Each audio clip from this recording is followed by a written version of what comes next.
오늘은 저희 일상기도 6장에서 11장까지 내용 가지고 여러분과 함께 이야기 나누려고 하는데요. 어, 한 장 한 장마다 이제 작은 챕터들이 있잖아요. 작은 그 문단들이 있잖아요. 커다란 문단. 그거 좀 살펴보고 이제 그다음 내용도 살펴보려고 해요. 그래서 6장은 무력해지기를 배우라. 그래서 무력함은 우리를 기도하게 하고 이 연약함이 사실은 우리가 진짜 우리 무력한 거 되게 싫어하잖아요. 그런데 이 무력함이 또 우리 연약함이 사실은 성숙의 증거라는 거예요. 그리고 우리의 무력함과 무능함은 기도의 문을 여는 열쇠고 또 우리가 하는 그런 기도에 하나님은 응답해 주신다. 이런 내용인데요. 하나씩 좀 살펴보면요. 무력함은 기도하게 한다. 사실 우리가 어떤 문제가 생기면 사실 하나님 앞에 기도하기보다 해결 방도를 찾죠. 어떻게 이걸 해결할 수 있을까 수를 막 쓰기도 하고 방법을 찾기도 하고 또 내 이야기를 들어줄 친구한테 전화하기도 하고 어떻게든 하나님께 기도하기도 하지만 일단 첫 번째는 어떻게든 그것을 해결하려고 애를 쓰는 것 같아요. 그래서 내가 할 수 있을 거라는 생각을 우리도 모르는 사이에 본능적으로 하고 있기 때문에 그래서 우리가 기도를 하지 않는다는 거예요. 그런데 기도란 우리의 무력함을 예수님께로 가져가는 거예요. 요한복음은 전체를 살펴보면 여러분 책에서도 읽으셨지만 정말 무력함 때문에 예수님께 온 분들이 진짜 많이 있었어요. 사마리아의 수가성의 여인은 영원히 목마르지 않는 물을 찾았고 그래서 예수님이 그분이라 생각해서 예수님께로 왔고 눈멀고 시력이 없는 사람들은 또 보기를 원해서 예수님을 보고 막 소리 질렀고 또 그래서 도움을 얻었고 나사로는 죽었는데 예수님을 만나서 생명을 얻었고 다 약하고 무력한 사람들이었는데 그 무력함과 연약함이 예수님을 만나게 했고 예수님을 영접하게 했고 약하기 때문에 예수님을 따라가는 어떤 사건들을 만들잖아요. 바울도 마찬가지예요. 바울도 자기 무력함을 느꼈기 때문에 기도했잖아요. 하나님께 이 가시를 없애달라고 3번이나 기도했는데 없어지지 않았죠. 그리고 하나님의 응답은 이거예요. 내 은혜가 하나님의 은혜가 너한테 좋게 그리고 내 능력이 너의 약한 데서 온전해진다. 이렇게 말씀해 주셨단 말이에요. 그래서 그때부터 바울이 그 가시를 또 낫게 해달라고 기도하는 게 아니라 자기의 약함을 오히려 자랑하고 그걸 기뻐하고 왜냐하면 이 약함이 하나님의 능력이 더 온전해지는 그런 도구가 되니까 그거 오히려 이제 감사하게 되었던 거죠. 그래서 우리의 무력감은 그리스도의 능력이 우리의 삶 가운데 머무르는 통로고 그래서 진짜 무력하지만 그 무력감이 기도할 수 있게 만들기 때문에 사실 우리 무력함 싫어하죠. 막 그 무력해지면 어떨 땐 절망감에 빠지기도 하고 좌절하기도 하고 내가 너무 싫기도 하고 막 그런 마음이 들지만 그러나 이 무력감이야말로 우리를 기도하게 한다는 거예요. 그래서 기도가 복음을 닮았는데 하나님이 예수님 때문에 우리 있는 모습을 받아주시고 또 우리를 구원해 주신 것처럼 또 예수님 때문에 우리가 기도는 우리가 하나님 앞에 아랠 때 마찬가지로 우리에게 있는 모습대로 주님이 우리가 내뱉는 이야기들 다 들어주시고 우리에게 도움을 이제 베풀어 주신다는 거죠. 도움을 선물로 주신다는 거예요. 두 번째로 연약함이 성숙의 증거라는 거예요. 우리의 무력함이 연약함이 성숙의 증거인데 이게 왜 성숙의 증거냐? 경건한 그리스도인일수록 자기가 얼마나 연약한지를 안다는 거예요.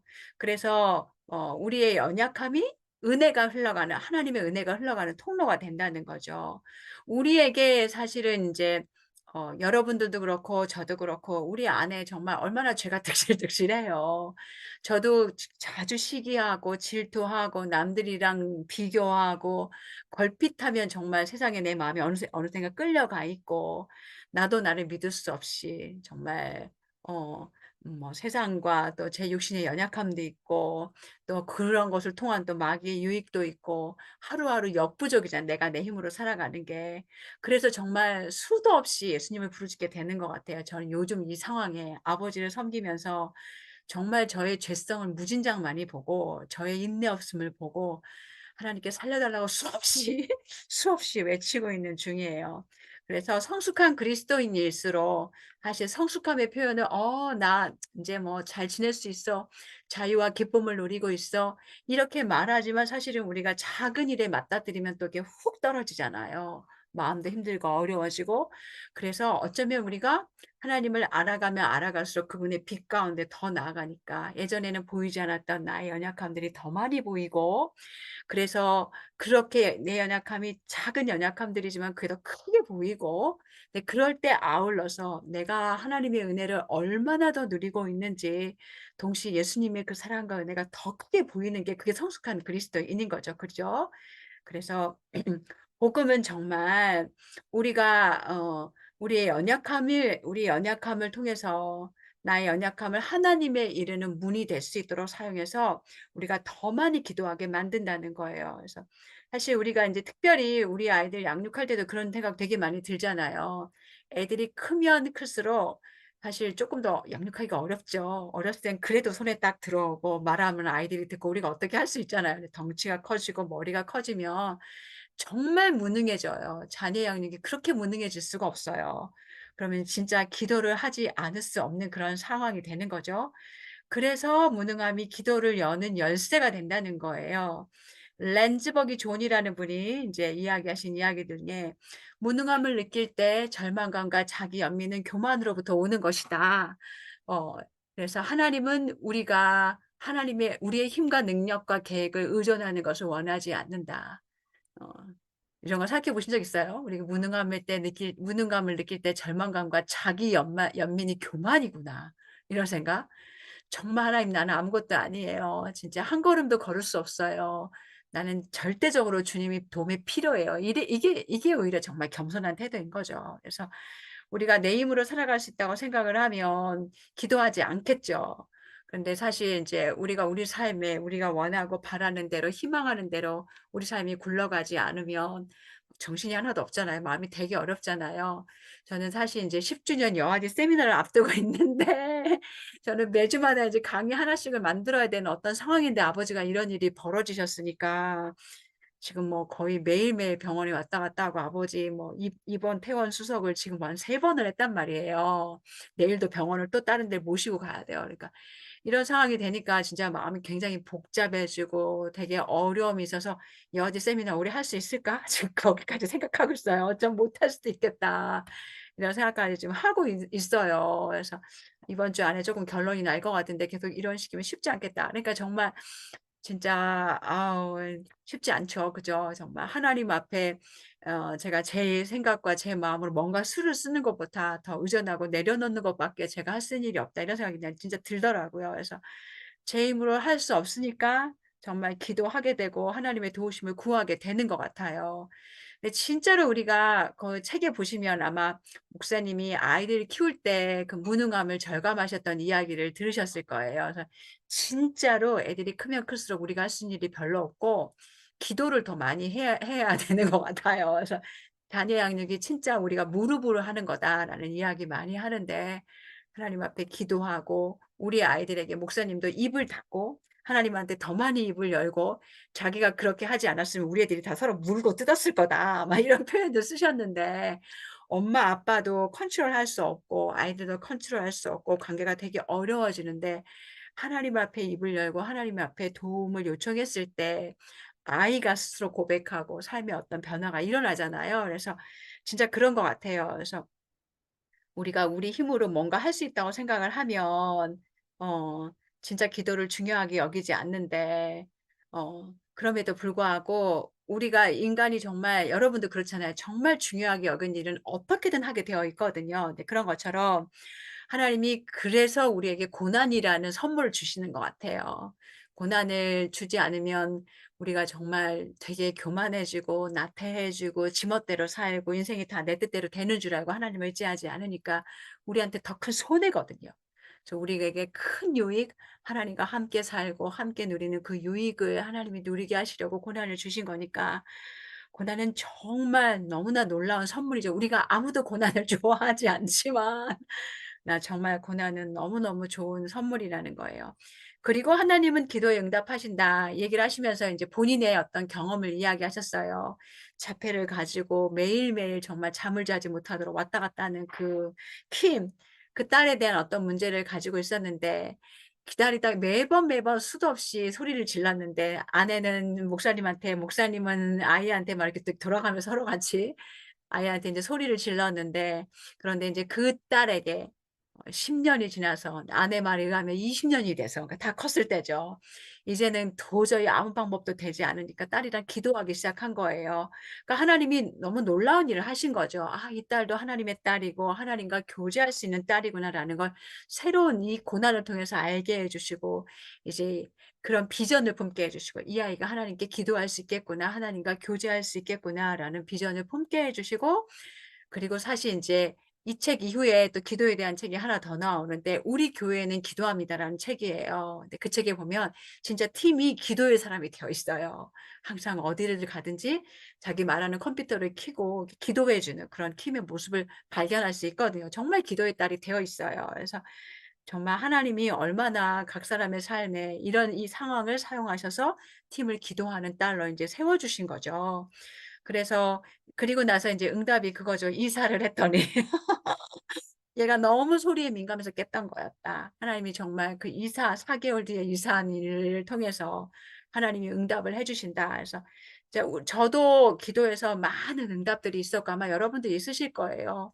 어떤 기도는 하나님이 놓으라고 얘기하시고, 어떤 기도는 "왜 기다려라."라고 이야기하시지만, 그러나 하나님이 또 우리에게 제일 좋은 것을 주시기 원하신 하나님이고 그걸 기뻐하신 하나님이시니까 최고의 좋은 선택을 하시고 우리에게 이제 그것을 응답으로 주신 거죠. 짱은 그래서 우리가 끊임없이 아바 아버지를 불러야 되는데요. 지난주에는 우리가 조금 집중해서 기도해야 한다. 이렇게 항상 매번 이렇게 쉬 때도 없이 기도하는 것도 굉장히 중요하지만, 집중해서 다른 것에 방해받지 않고 하나님께 이렇게, 목사님은 이렇게 한 5 분부터 해 봐라. 그래서 점점점 늘려서 한 30분 정도까지, 그리고 뭐 더 할 수 있으면 뭐 1 시간, 2 시간이라도 어떤 특정한 날에는 이렇게 늘려 보라고 이렇게 인제 조언을 해 주셨는데, 이번 장은 인제 항상 시시때때로, 우리는 옛날에 총알기도 막 이런 얘기 들었던 것 같아요. 그래서 그렇게 비슷하게 여기서는 호흡기도, 뭐 쉬지 않는 기도 이렇게 얘기를 했는데, 이제 끊임없이 아바를 부르라고 말씀하셨는데 "아빠, 아버지를 불러라." 근데 그렇게 하려면 훈련보다, 어떻게 기도를 해야 하는지 그런 기도 훈련보다 가난한 심령이 더 필요하다는 거예요. 그리고 두 번째로는 바울이 쉬지 않는 어떤 기도 예를 보여 주셨고, 또 인제 그리스 정교회 사람들이 사용하는 예수님께 드리는 호흡기도, 또 사람들이 예수님께 이렇게 외쳐서 기도했던 그런 기도에 대한 내용들을 인제 우리에게 얘기해 주고 있는데요. 먼저 "훈련보다 가난한 심령이 필요하다." 우리가 진짜 우리 힘으로 어떻게 할 수 없는 상황이 됐을 때, 저처럼 이제 쪼끔 막 이렇게 막 긴박한 어떤 상황이 왔을 때 정말 하나님께 "아버지, 아버지 주여, 주여 살려 주세요." 막 이렇게 얘기하게 되잖아요. 이제 이런 상황이 있을 때, 우리가 자신도 모르고 기도하고 있을 때, 그때 내가 기도하기도 하지만 또 그때 나도 모르는 사이에 기도하고 있는 그 시간에는 내 안에 계신 성령님이 나의 기도를 도와주시는 것이 아니라 나와 함께 기도하고 계시다는 거예요. 우리 성경에 보면 그렇잖아요. "성령이 말할 수 없는 탄식으로 우리를 왜 중보하고 계신다." 이렇게 말씀하시는 것처럼, 실제로 성령님께서 기도하고 계시고, 또 그 성령님과 함께 우리의 마음에 성령님이 또 이렇게 우리의 마음을 휘어져 주시기 때문에, 우리가 힘들고 어려운 고난의 상황이 있을 때 내 힘으로 어떻게 할 수 없을 때 진짜 간절하게 아바 아버지를 부르짖게 되는 거지요. 그래서, 그런데 우리가 이렇게 끊임없이 기도하게 되는 것은, 그 힘은 어디에 있냐면 뭔가 기도 훈련을 했기 때문이 아니라 우리 마음에 가난한 심령 때문이라는 거예요. 우리 마음이 가난해지면, 심령이 가난한 자는 복이 있다고 말씀하셨는데, 왜 복이 있냐? 그 안에 성령님이 거하실, 하나님 아버지가 거하실 처소가 만들어지는 거죠. 그래서 우리 마음에 하나님이 거하실 처소가 충분하게 있기 때문에, 제가 정말 하나님의 도와주심을 간절히 간절히 구하면서 저의 죄인됨을 버리고 정말 하나님이 원하시는, 하나님이 기뻐하시는 모습을 섬기기를 바라는 그런 마음인 것처럼, 그런 마음을 성령께서 우리 마음에 부어 주시면 우리가 사람을 대할 때 우리 마음들이 달라진다는 거예요. 그래서 기도하는 심령이 있으면, 성령이 우리 안에서 기도하고 계시면, 내가 계속해서 기도하는 이 아바 아버지를 계속 부르고 있다면 우리가 사람들을 보는 눈이 달라질 거라는 거예요. 가만히 생각해 보세요. 가만히 생각해 보면 우리가 하루에도 우리 눈에 스치는 수많은 사람들을 바라보면서 아름답고 좋은 눈보다는 비판하고, 어떨 때는 낮게 보고, 어떨 때는 좀 조롱하고, 이런 눈으로 보고 있는 게 얼마나 많은지 몰라요. 여러분은 아닐 수 있어요. 근데 저는 수도 없이 그러고 그럴 때가 있고, 그럴 때마다 하나님께 회개하고 이제 생각을 바꾸고, 몇 달 전에 이제 이 책을 읽으면서 미리 좀 읽을 기회가 있어서 읽으면서 이 부분에서 하나님이 정말 제 마음을 아주 강력하게 얘기하신 때가 있어서, 그 이후로는 정말 힘들고 어려운 사람들 있으면 자꾸 보고 기도하려고 하고, 오늘도 아버지하고 가서 저녁에 하나님 도와달라고 기도하면서도 그 병실에 같이 있는 분들 위해서 또 생각하면서 기도하고 기도하게 되더라고요. 아빠 바로 옆에 계신 분이 치매가 걸리신 분이신데 다 묶여 있으세요. 너무 난폭하셔서. 근데 그분 위해서도 또 기도하게 되고 이렇더라고요. 그래서 우리가 우리 안에 그런 심령을 키워 놓으면, 거기 예화가 되게 재밌잖아요. 뭐 재밌기보다는 되게 실제적이잖아요. 뭔가 정말 너무 그 뚱뚱하신 분이 있으면 그 자기도 몸을 감당할 수 없는 그런 분들이 보면 그분이 체중이 줄어들 수 있게 "하나님 도와주세요."라고 기도할 수 있고, 문신이 그득한 분을 보면 뭔가 사연이 있는 분이잖아요. 건강한 교회 공동체를 만날 수 있도록. 또 인제 잘 걷지 못하는 노인분들도 자주 보잖아요. 그분들의 노년이 평안하실 수 있도록 기도할 수 있게, 정말 하루 종일 중보자로 우리가 살아갈 수 있는 길이 열릴 수 있는 것 같아요. 그래서 놀라운 일이 생기죠. 가난한 심령을 가지고 성령님이 우리 안에 생기시면, 거하시면, 그다음엔 바울이 쉬지 않는 기도인데요. 그러니까 바울도 항상 우리에게 끊임없는 기도, 쉬지 않는 기도에 대해서 바울이 쓰는 모든 편지에서 이야기하고 있는 것 같아요. 로마에 있는 사람들에게 쓴 편지에 항상 "내 기도에 쉬지 않고 너희를 말하고 있어." 에베소 교회에게도 항상 "성령 안에서 기도해." 데살로니가 교회에도 "우리 모두가 항상 하나님께 감사하며 기도할 때 너네를 기억해. 주의 아로 심히 간구해." 이런 이야기를 하잖아요. 그러니까 정말 쉬지 않고 기도하고 있고, 또 마찬가지로 교인들에게도 쉬지 않고 기도할 수 있도록 이렇게 권하고 계시잖아요. 그러니까 바울의 쉬지 않는 기도, 아바 아버지를 부르는 그런 기도도 우리가 알 수 있고, 그다음에 인제 예수님의 호흡 기도인데요. 아마 이 호흡 기도가 굉장히 유명한가 봐요. 제가 엘리자베스 엘리엇의 Let Me Be a Woman이라고, 여자가 되게 하소서라는 책이 있는데, 사실 영아대 세미나 준비하면서 그 책을 다 챗GPT로 돌렸거든요. 그래서 그 책을 공부했더니 이제 굉장히 그 엘리자베스 엘리엇도 자기 삶에 힘들고 어려운 일이 있을 때, 자기가 예배하러 들어가는데 예배에 집중할 수 없을 때, 그럴 때 이 기도를 하더라고요. "하나님의 아들 예수 그리스도시여, 이 죄인을 불쌍히 여겨 주십시오." 그리고 바디메오도 그랬잖아요. "다윗의 자손 예수 그리스도, 다윗의 자손이여 나를 불쌍히 여겨 주십시오." 이렇게 얘기했던 것처럼 진짜 굉장히 중요한 호흡 기도다. 그래서 여러분은 어떤 기도를 하고 계시는지 모르겠어요. 여러분의 총알 기도는 뭐 어떤 기도인지, 급한 일이 있을 때 "저도 아버지 저 좀 살려 주세요." 저도 그렇게 가끔 기도하거든요. "주여, 주여." 어떨 때는 주여밖에 부를 틈이 없을 때도 있지만 "하나님 저 좀 살려 주세요." 폴 밀러 목사님 사모님은 "주님, 우리 가정에 제일 필요한 것은 주님이 우리를 불쌍히 여겨 주심입니다." 인제 이렇게 얘기하신 것처럼 진짜 그런 것 같아요. 그래서 일상 기도는 그냥 아침에 집중하는 기도뿐만이 아니라 우리가 하루 중 어느 때든지 아무 때든지 간에 기도에 들어가는 것이다. 그래서 이거는 훈련을 받아서 가능한 것이 아니라 우리가 예수님의 도움이 너무나 필요한 절실한 사람이라는 걸 알기 때문에 기도할 수 있게 된다는 거죠. 그다음은 이제 8 장인데요. 8 장은 "마음을 아버지께로 향해라." 이제 불안에 대한 이야기예요. 요즘에 정말 우리 삶에 불안과 염려가 진짜 많죠. 그래서 힘들고 어려운 사람이 많고, 그 책에 보면 2 가 "항우울제를 먹고 있다." 이렇게 이야기를 하고 있고, 그래서 여러분도 아마 곳곳에 마음 훈련소 뭐 이런 거 많이 보시잖아요. 그리고 마음 묵상하고 마음 명상을 통해서 뭐 마음을 깔아앉히고 이런 거 엄청 많잖아요, 요즘에. 그런데 우리가 행복해지는 약을 먹거나 행복할 생각을 한다고 해서 우리의 초조와 불안이 멈추는 게 아니죠. "긍정적인 생각을 해라. 너는 할 수 있어." 이렇게 한다고 이게 되는 게 아니고, 진짜 우리의 불안이 왔을 때 어떻게 그 불안을 처리해야 할지, 첫 번째 불안이 기도의 출발점이다.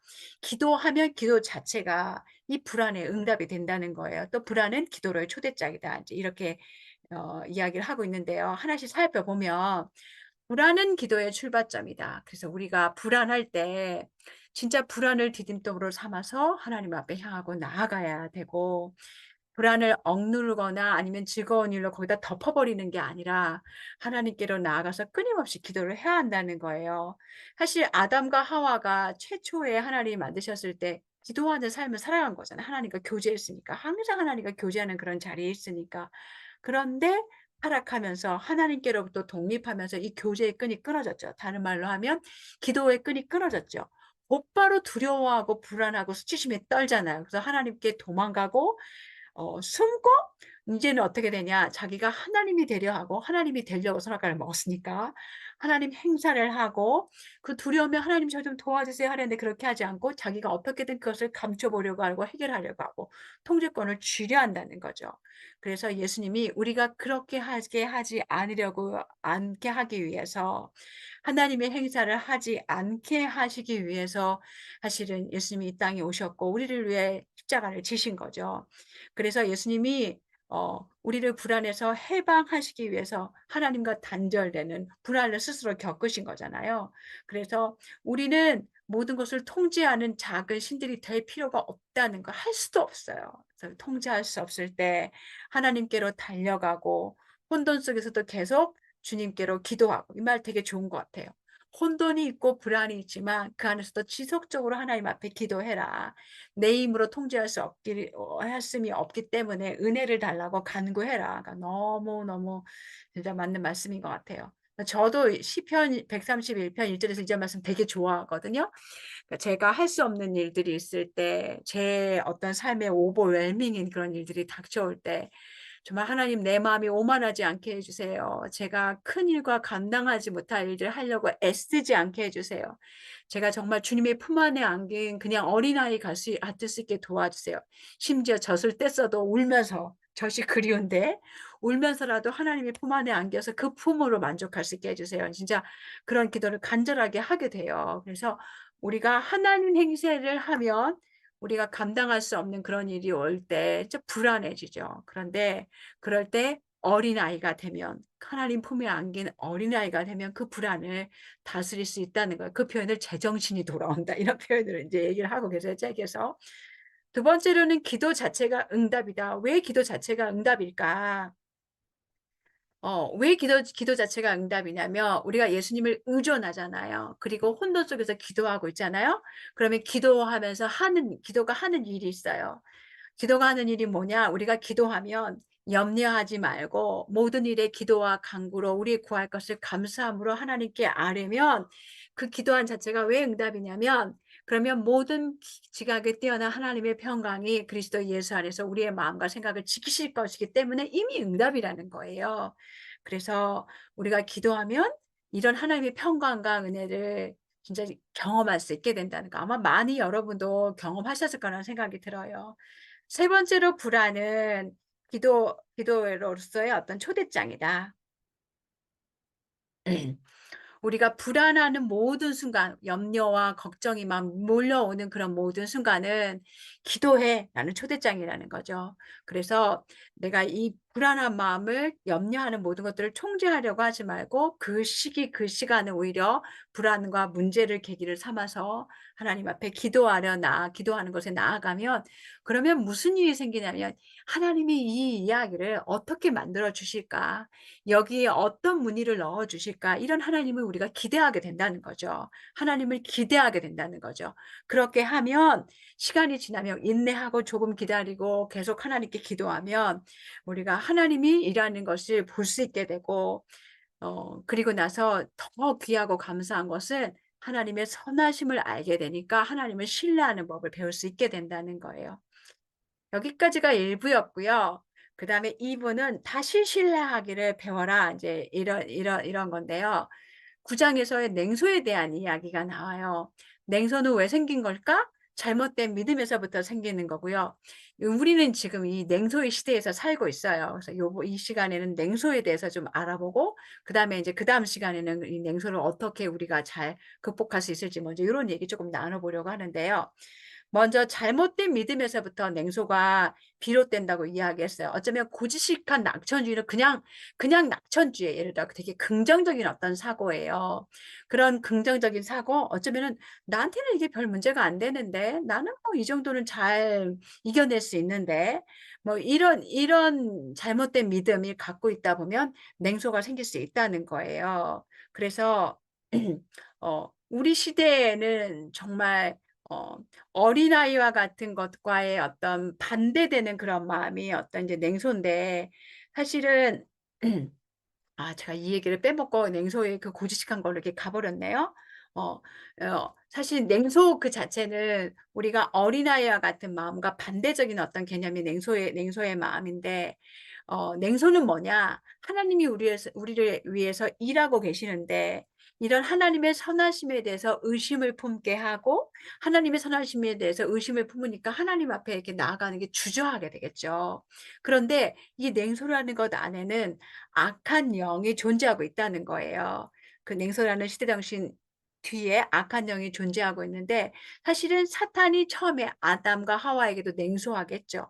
그 냉소는 뭐냐? 하나님의 선하심에 대해서 의심을 품게 했어요. "왜 선악과 따먹지 말라고 한 줄 알아? 그건 너네를 위해서가 아니야. 너네가 하나님같이 될까 봐 그런 거야." 이렇게 인제 꼬시는 거잖아요. 그래서 결국 그렇게 꼬시고 선하심의 의심을 품게 하니까 무슨 일이 벌어졌냐면 결국은 인제 그 아담과 하와가 하나님과 교제로 나아가지 못하게 하고 하나님께 숨게 만들게 된 거잖아요. 그래서 결국은 냉소라는 마음을 갖게 되면 우리가 어떻게 되냐면 대단히 비판적이 돼요. 그리고 비판적이 되기 때문에 이렇게 물러서죠. 다가가서 사랑하거나 어떤 일에 참여하거나 그리고 희망을 품지 않게 된다는 거예요. 그래서 여기 코테이션이 하나 있는데 제가 여기에 안 적어 놨는데 "부모 세대와 달리 우리는 아무것도 믿은 적이 없다. 우리를 규정하는 특징은 냉소다. 하지만 냉소는 양날의 검이다. 처참한 실망에서 우리를 보호해 주기는 하지만 또한 아무것도 못하게 우리를 마비시킨다." 이렇게 이야기해요. 그러니까 냉소의 마음이 우리를 이렇게 마비시키는 거죠. 그런데 기도는 정반대라는 거예요. 기도하는 삶은 악과 싸우게 하고 부정의 답을 용납하지 않고 우리 시편 기자들 보면 그 힘들고 어려운 상황 속에서 "하나님 왜 이런 일이 있어요?" 계속 이야기하지만 마지막은 항상 하나님 안에서 소망과 희망을 발견하잖아요. 그런 것처럼 이제 이 냉소는 잘못된 믿음에서부터 비롯된 건데요. 잘못된 믿음은 제가 아까 여러분과 함께 말했던 것처럼 고지식한 낙천주의, 어리석은 자신감 뭐 이런 것에서부터 비롯된 건데 어쩌면 그냥 낙천주의는 하나님을 의식하고 있지 않은 거잖아요. 우리 하나님이 믿음의 하나님 우리의 사랑이 많으신 우리 하나님과의 어떤 관계 안에서 하나님이 나를 돌보시고 나를 사랑하시고 나와 함께 하시는 아버지 이제 선하시고 신실하신 아버지라는 어떤 믿음에서 생긴 그런 낙천적인 그런 마음이 아니기 때문에 어쩌면 이제 근거가 없는 거죠. 그냥 자기를 향한 어떤 믿음만 그렇게 있는 거죠. 그런데 19 세기에 이 낙천주의의 어떤 근거가 하나님의 선하심에서 인류의 선으로 옮겨졌다는 거예요. 그래서 인류의 사람들이 인제 자기의 힘으로 뭔가 할 수 있다고 생각을 하는데 살다 보면 쪼끔 뒤에도 그런 이야기가 나오지만 인생의 어떤 고난은 낙천주의라고 해서 빗나갈 수 있는 게 아니잖아요. 또 사람이 어떤 잔혹함을 볼 때, 사람이 선하지 않는 어떤 모습들을 볼 때, 또 지나치게 자기 중심적인 자신의 스스로의 모습을 볼 때도 어떨 때는 자기에게 또 실망할 수도 있고 하나님이 우리에게 주신 양심이 있으니까. 그래서 이런 낙천주의가 깨지면 결국은 패배감을 갖게 되고 결국은 냉소주의로 추락하게 될 수밖에 없다는 거죠. 그래서 낙 고지식한 낙천주의를 우리가 이렇게 품게 되면 어쩌면은 이렇게 계속해서 어떤 낙천적인 어떤 생각을 갖게 되고 '내가 모든 것을 할 수 있어.'라는 생각을 갖게 되면 자기가 무력하지 않기 때문에 기도하지 않게 되겠죠. 그런데 '내가 다 통제할 수 있으니까 당신은 할 수 있습니다.' 우리 요즘 세대의 모토잖아요. 어 "당신 스스로를 믿으십시오. 당신에게 그렇게 하면은 모든 불가능이란 없습니다." 막 이런 얘기하잖아요. 그러면 진짜 기도할 수가 없게 되는 거죠. 그런데 정말 우리는 사망의 음침한 골짜기를 직면하기 나름이고 누구도 그것을 피할 수 없기 때문에 어쩌면 인제 어떤 시점에서는 어 자기가 자기 힘으로 살아가는 것들을 포기하거나 아니면은 우리가 하나님과 동행하는 걸 배우거나 뭐 둘 중에 하나밖에 없는 그런 상황들이 생길 수밖에 없다는 거죠. 그래서 냉소는 잘못된 믿음에서부터 비롯되는 거고요. 그리고 우리는 인제 이런 냉소 시대에 살고 있는데요. 완전주의가 냉소를 부추긴다. 그 완전한 몸, 사람들이 말하는 그 완전한 몸 있잖아요. 어떤 기준이 있잖아요. 여성을 생각할 때도 완전히 아름다운 여성은 이런 어떤 기준이 있고 완전한 관계, 완전한 자녀가 있어야 된다고 생각을 하면 그러면 인제 어떤 자기들의 기준이 있으니까 비판 정신이 싹 트고 그다음에 이제 냉소하게 된다는 거죠. 그리고 또 많은 사람들이 고통 없고 문제 없는 삶을 요구해요. 하면 된다는 어떤 정신이 무모한 자기 중심적으로 변하고 있다는 거죠. 사실 교회에도 사람들이 어 교회에도 예수 믿는 사람들이니까 이렇게 '완전할 거야. 적어도 이런 수준은 되어야 되지 않을까?' 어떤 스탠다드를 가지고 있잖아요. 근데 교회는 정말 별의 사람들이 다 모이는 곳이에요. 그 수준 차이가 다 있잖아요. 성숙한 성도가 있고 그렇지 않은 성도가 있고 가정 중에 있는 성도가 있고 아주 애기 같은 성도가 있기 때문에 진짜 어중이 떠중이가 다 같이 있는 곳이기 때문에 완전할 수 없죠. 정말 불완전한 그런 곳이죠. 그래서 쉽지 않죠. 교회 안에 여러분이 완전주의를 교회를 찾으려고 한다면 아마 머리가 폭발하시지 않을까라는 생각이 들어요. 정말 연약하고 부족한 곳이 하나 어쩌면 교회 공동체일 수도 있다. 수많은 문제를 갖고 있는 것이 교회 공동체일 수도 있다라는 생각이 들어요. 그래서 우리가 그런 공동체에서 살아갈 수도 있지만 그러나 이제 하나님이 계시기 때문에 이런 우리들을 품어주시는 하나님이 계시기 때문에 우리가 서로를 견뎌가면서 그곳에 있는 거잖아요. 세상하고 되게 다른 개념인 거죠. 그리고 또 하나 우리 안에 요즘에 이렇게 심리학이 이렇게 발전하면서 '이런 거는 이런 뜻일 거야. 저런 것은 저런 뜻일 거야.' 사실은 우리가 하나님이 아니기 때문에 감추어진 어떤 동기들을 바로 이렇게 찾을 수가 없는데 그런 감추어진 동기를 찾으려고 하는 심리학의 어떤 성향이 다른 사람들을 비판하고 냉소하는 어떤 우리의 재주들을 더 발전시킨다는 거죠. 그래서 그렇게 하면 냉소가 우리의 심장을 질식시키는 공기와 같이 된다는 거예요. 냉소 안에 있으면 우리의 영혼이 메마르게 하고 기도를 할 수 없게 하고 결국은 그러면 우리의 삶을 망쳐 놓게 된다는 거예요. 그리스도인 중에서도 우리가 어떤 시기에 냉소를 보낼 수 있잖아요. 그래서 냉소를 버리고 우리는 예수님을 따라야 되는데요. 냉소를 버리고 예수님을 따라야 할 때 6가지 해결책이 있어요. 10장에는 5가지가 나와요. 따뜻한 마음을 품을 때 늘 조심해야 되고 다시 희망을 품어야 되고 어린아이와 같은 마음을 우리가 가꿔야 되고 감사하는 마음을 기르고 회개 생활 방식을 길러라 인제 이렇게 얘기하고 있는데요. 따뜻한 마음을 품을 때 늘 조심해라. 이 이야기는 우리가 어떤 사람의 악에 부딪히면 냉소하기 쉽게 된다는 거예요. 그런데 주님은 우리에게 악을 악으로 갚지 말고 선으로 악을 갚으라고 이야기하시잖아요. 그래서 우리가 악을 직면했을 때 냉소에 빠지지 않는 길은 선한 목자를 신뢰해야 한다는 거죠.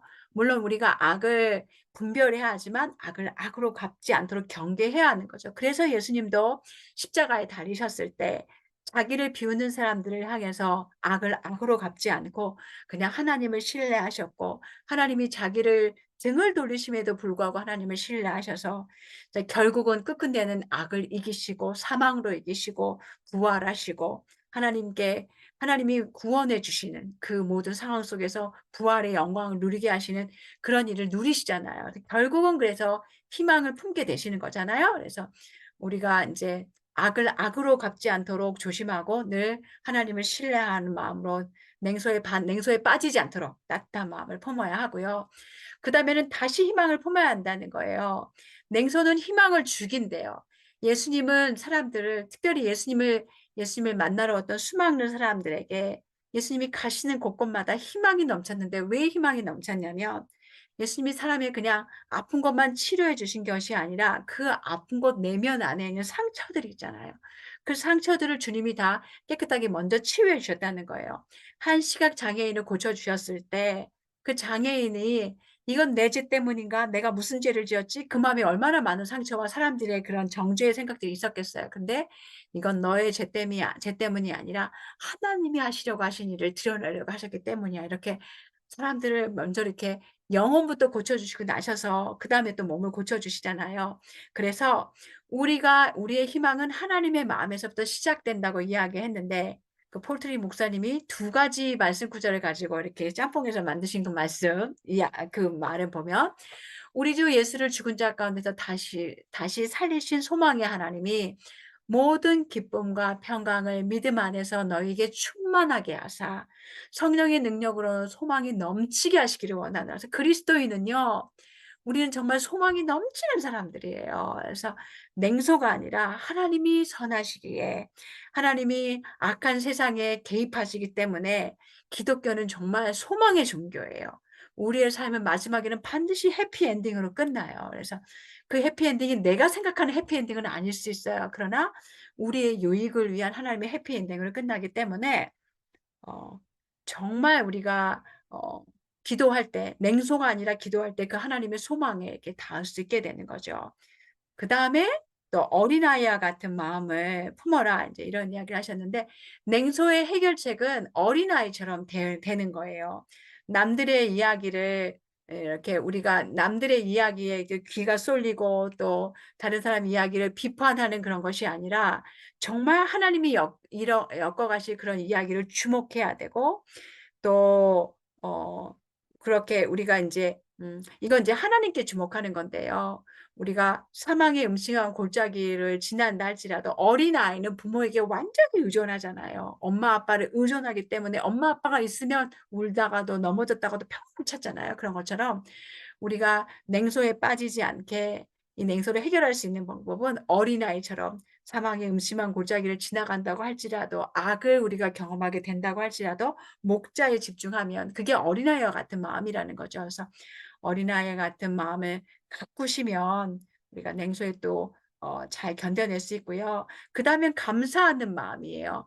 감사하는 마음처럼 냉소를 잘 도려낼 수 있는 것은 없는데, 인류가 하나님께 반역하면서 지은 첫 번째 죄가 감사하지 않는 죄. 로마서 1장 말씀에 보면 있잖아요. 이 하나님을 알되 하나님께 영화롭게 하지도 않고 하나님께 감사하지도 않는다. 이렇게 말씀한 것처럼, 진짜 우리가 하나님이 누구신지를 알고 우리 삶에 하나님이 얼마나 선하고 좋은 것들을 주시는지 알면 감사가 끊임이 없죠. 그걸 헤아려야 되는데 매일 세야죠. 그걸 찾아야죠. 그러면서 하나님께 영광을 돌려야 하는데, 헤아리기 시작하면 그 헤아리는 마음이 원망하는 마음, 냉소하는 마음을 대체시킬 수 있다는 거죠. 그래서 하나님은 악 앞에서 냉소하지 않으시고 사랑하세요.